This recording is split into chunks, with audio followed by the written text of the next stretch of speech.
Abbiamo appena approvato al Parlamento europeo, con il mio voto contrario e di tanti colleghi del Mezzogiorno d'Europa, una proposta di incremento dei quantitativi importabili di olio d'oliva in esenzione di dazi.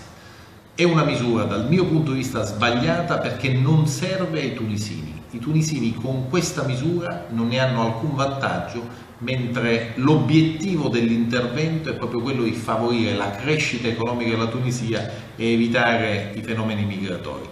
Purtroppo lo strumento è sbagliato e si ritorcerà negativamente contro i nostri produttori, che avranno concorrenza aggiuntiva e soprattutto concorrenza a basso prezzo.